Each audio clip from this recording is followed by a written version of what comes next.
Take 2. Action. Kita lanjutkan pembahasan materi kita terkait dengan bank tanah. Kita fokus ke bagaimana prosedurnya, kemudian jenis hak atas tanahnya seperti apa, dan bagaimana pengelolaannya. Kita coba tanyakan lebih lanjut lagi ke Pak Hadi Arnowo. Pak, tadi kan sudah kita bahas mengenai bagaimana pengertian sampai ke manfaat tadi ya. Nah, sekarang fungsinya seperti apa? Kemudian mengenai bank tanah ini kan sebelumnya mereka itu punya tanah itu berbagai jenis hak atas tanahnya Terus yang seperti apa yang nanti akan masuk ke bank tanah? Hak atas tanah seperti apa? Mungkin bisa Pak dijelaskan. Baik, terima kasih Pak Nandak Pak Munir. Kita lanjutkan lagi.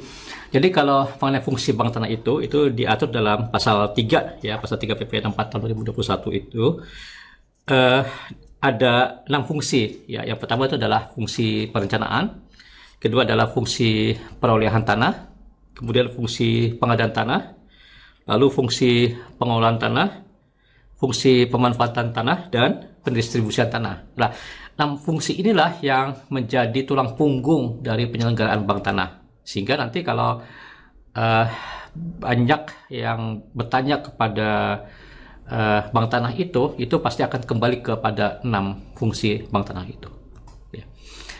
Di antara fungsi itu yang terkuat yang mana? Kan ada perencanaan, ada pengadaan sebagainya. Sebetulnya sih semua itu saling terkait, Pak. Jadi kalau dikatakan misalnya perencanaan itu kurang penting, tidak juga, karena memang awalnya bank tanah itu akan melaksanakan suatu kegiatan, suatu katakan mungkin program atau mungkin juga ada suatu strategi dan sebagainya, itu berawal dari perencanaan. Jadi tidak bisa dianggap remeh, dan itu juga merupakan suatu keharusan, kewajiban, karena dalam ayat berikutnya bahwa dalam melaksanakan fungsi perencanaan tersebut, bank tanah itu juga harus melengkapi baik dengan jangka pendek, jangka menengah, dan jangka panjangnya. Jadi tidak bisa ditinggalkan. Kemudian itu satu sequence Pak dari perencanaan kemudian beralih kepada perolehan. Jadi setelah adanya rencana kan baru kemudian bank tanah itu akan membuat suatu perolehan tanah Nah, perolehan tanah itu di dalam pasal 6 pasal yang berikutnya itu di pasal 6 Pasal 6 itu ada 2 jenis perolehan tanah. Yaitu pertama dari hasil penetapan pemerintah dan kedua adalah dari pihak lain. Nah, inilah 2 kategori perolehan tanah bank tanah tersebut itu menjadi pangkal untuk mendapatkan tanah. Nah, penetapan pemerintah itu boleh dikatakan tadi Pak Nyandang mengatakan jenis hak itu bagaimana. Itu untuk penetapan pemerintah itu adalah tanah negara, Pak. Jadi tanah negara yang sudah memang akan diberikan kepada bank tanah, maka itu bisa dijadikan aset bank tanah.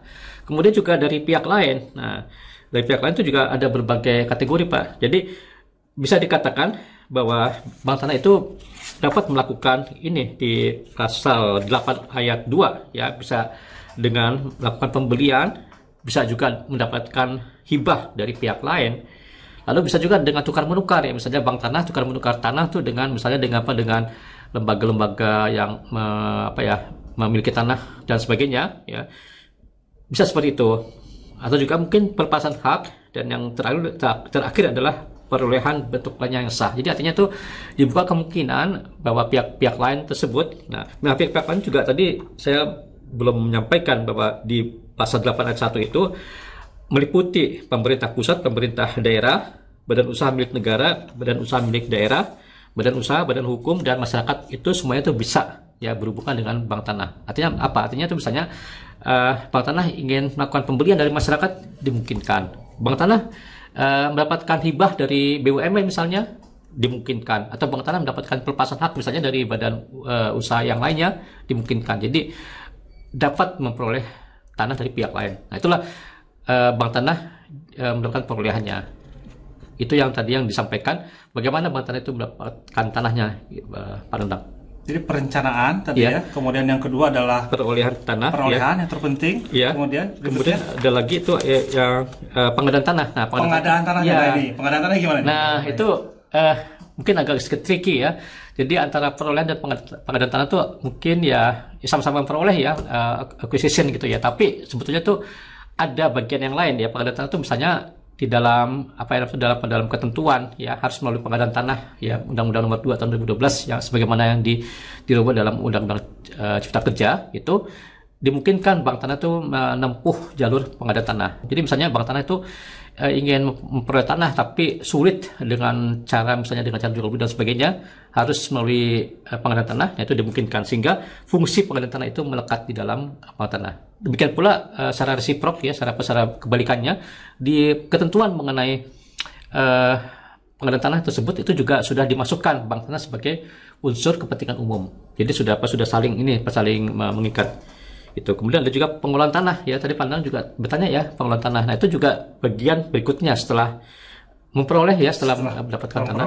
Nah kemudian dikelola tuh, karena apa, tanah itu kan juga harus ini Pak ya, harus mempunyai satu pemanfaatan ya, satu pengelolaan. Jangan sampai ditelantarkan, jangan sampai kebalikannya gitu ya, sudah memperoleh ketaunya dibiarkan saja oleh bank tanah, kan nggak mungkin. Itu harus dikelola. Kalau pengelolaan tanah itu lebih kepada ya dikelola sendiri langsung oleh bank tanah, tapi kalau pemanfaatannya itu bisa dilakukan dengan pihak lain, kerjasama. Nah itu disitulah kemudian ada skenario misalnya ada hak di atas hak pengelolaannya bank tanah, seperti itu. Dan yang terakhir adalah pendistribusian tanah. Nah ini gini, pendistribusian itu bisa karena di dalam pasal yang terkait dengan pendistribusian tanah ya, itu disebutkan bentuk dari pendistribusian tanah itu adalah dengan merupakan penyediaan tanah. Jadi si bank itu memberikan penyediaan tanah ya, dan pembagian tanah. Nah ini di sini berhubungan dengan kementerian ya, tentunya di sini yang paling terkait adalah Kementerian ATR BPN. Nah Pandangan Pak Munir itu harus bisa membedakan ya antara bank tanah dengan Kementerian ATR BPN. Kenapa? Nah, Kementerian ATR BPN itu adalah sebagai land regulator, sekaligus sebagai land administrator. Dia membuat ketentuan-ketentuan, peraturan-peraturan. Kemudian juga dia sebagai pengadministrasi dari tanah ya, apakah pendaftaran tanahnya, ya penyelenggaraan pendaftaran tanah, ataukah pendaftar informasi tanah dan sebagainya oleh Kementerian ATR BPN. Sementara bank tanah itu adalah hanya sebatas menyediakan tanah saja. Bank tanah itu tidak turut campur dalam hal pelaksanaan misalnya reforma agraria, tidak turut campur dalam hal masalah konsolidasi tanah. Jadi itu porsinya dari Kementerian ATR BPN. Bank tanah itu hanyalah menyediakan tanah, setelah itu dimanfaatkan oleh ATR BPN. Nah disitulah pendistribusian, itu kalau memang tanah tersebut perhitungannya atau kriterianya itu memang lebih baik untuk diserahkan kepada ATR BPN, maka diserahkan kepada ATR BPN. Tapi bisa juga distribusikan itu juga dalam bentuk kerjasama, bisa juga seperti itu. Tapi itu skenario-nya itu adalah tergantung dari itu tadi perencanaannya Pak. Perencanaannya dari awal harus sudah disebutkan. Jadi harus sudah disebutkan betul sejak awal tuh udah bagaimana skenario-nya untuk mendistribusikan tanahnya, untuk memanfaatkan tanahnya dan sebagainya. Itu sudah ada di dokumen perencanaan. Nah disitulah dimungkinkan ya bisa diserahkan langsung apabila tanah itu sudah memenuhi kriteria ya, atau bisa juga dengan pendistribusian secara tidak langsung dan sebagainya. Oke, terima kasih Pak Adi. Banyak sekali ya kita dapat informasi ya Pak Adi. Dan selanjutnya gini Pak Adi, ketika kita mengenal tadi ya ada perolehan, kemudian ada pengadaan tanah dan sebagainya. Selanjutnya bank tanah ini sebetulnya diberikan hak apa Pak? Hak apa sehingga bisa membagikan, bukan membagikan tadi, merencanakan. Ada yang 6 fungsi tadi, kita ulang lagi, suka lupa nih. Satu, perencanaan, perolehan. Ulang. Satu, perencanaan, perolehan, pengadaan, pengelolaan, pemanfaatan, dan pendistribusian. Nah, sampai sebanyak itu kan, nah, fungsinya. Sebetulnya punya hak atas tanah apa ketika dikumpulkan ya dalam sebuah bank tanah. Jenis hak atas tanahnya apa? Nah ini mungkin harus kita bagi juga ya. Jadi kalau untuk tanah yang langsung digunakan ya untuk misalnya untuk kantor, untuk bangunan yang mungkin arsip dan sebagainya, itu tentunya tuh kita kembali ke Undang-Undang Pokok Agraria ya. Jadi itu adalah untuk kepentingan instansi, itu adalah hak pakai. Itu kalau langsung digunakan Pak ya, langsung dijadikan selama digunakan. Betul, itu, misalnya untuk kantor, untuk mungkin ada workshop atau apalah gitu ya. Itu adalah hak pakai selama digunakan gitu ya. Nah, sedangkan untuk tanah-tanah yang akan dikelola ya, yang dikelola kemudian dimanfaatkan itu adalah hak pengelolaan. Nah, hak pengelolaan inilah yang kemudian nantinya bisa berkembang ya apabila dikerjasamakan dengan pihak yang lain, misalnya saja dengan pihak swasta ataupun BUMN dan sebagainya ya. Nah itu bisa terjadi ada hak-hak atas tanah, hak pengelolaan. Jadi misalnya ada hak guna bangunan atas hak pengelolaan, atau ada hak guna usaha di atas hak pengelolaan, ada hak pakai berjangka waktu ya di atas hak pengelolaan. Nah itu yang bisa diberikan hak atas tanahnya. Nah harus diingat bahwa bank tanah itu dia tidak mempunyai kewenangan satupun dalam memberikan hak. Ya, jadi bank tanah itu hanyalah mengelola fisik tanahnya saja dan secara yuridis mengenai perjanjian-perjanjian. Ya. Nah selebihnya kalau mengenai haknya itu adalah dari Kementerian ATR BPN. Jadi setelah kemudian itu sudah lengkap ya dokumennya, kemudian ada pada semacam perjanjian. Nah barulah kemudian bisa disampaikan mengenai hak-hak atas tanah di atas hak pengelolanya. Jadi bank tanah itu tidak memiliki hak atas tanah, Pak? Memiliki hak ya, tapi yang memberikan haknya itu adalah yang memberikan haknya dari Kementerian ATR BPN, yeah. Hak pengelolaan.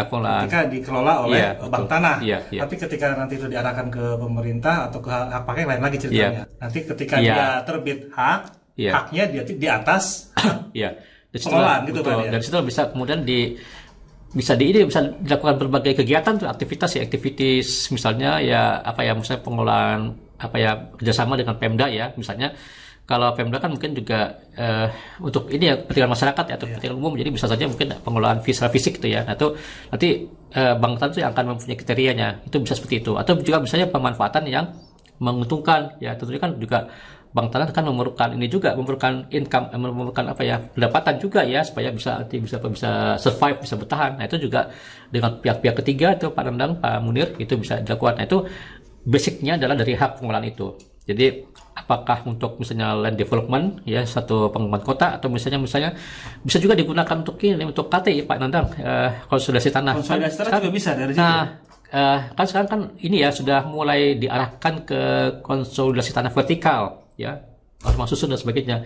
Nah itu kan bisa saja terjadi ya di atas hak pengelolaan itu bisa ada HGB atau hak pakai dari rumah susun itu. Nah itu bisa berbagai bentuk kerjasama. Nah basicnya dasarnya itu adalah dari tanah hak pengelolaannya si bank tanah. Hak pengelolaan. Iya. Okay. Jadi gini Pak, kalau pihak ketiga misal saya tuh berhubungannya sama bank tanah. Nah nanti kaitan sama perizinannya lain tetap kayak biasanya ya Pak. Ini kita kayak semacam apa nih? Gimana nih Pak kalau bank tanah ini? Bisa saja gitu. Itu suatu tawaran menarik ya Pak Munir. Jadi sebetulnya kan bank tanah itu juga dia harus bisa berperan sebagai ini ya, sebagai katakanlah corporate ya. Jadi bukan berarti swasta, tapi dalam bentuk ini ya, pada bentuk sifat usahanya ya, sifat usaha itu sifat usaha yang profitable. Nah karena itu dia juga harus bisa bersaing. Nah kenapa tidak misalnya bank tanah itu misalnya ya menawarkan, di samping dia bisa menyediakan tanah untuk dikerjasamakan, misalnya saja bank tanah menawarkan juga misalnya kemudahan untuk perizinan dan sebagainya, bisa dimungkinkan seperti itu. Tapi itu tadi kan, itu kan tergantung dari bagaimana kriteria ataupun prosedur yang nanti disiapkan oleh bank tanah. Jadi mestinya sih ya dalam ekonomi bebas seperti ini, itu bank tanah itu harus bisa kompetitif gitu. Ya tentunya kalau misalnya bank tanah itu tidak kompetitif ya, mendingan swasta mendingan dia cari kawasan industri, kawasan yang disediakan oleh swasta, karena dia lebih mudah. Nah, karena itu juga bank tanah juga harus bisa berpikir pasar kompetitif gitu, competitive advantage seperti itu. Jadi itu saya kira bisa saja ditempuh itu Pak. Bisa ya, Pak.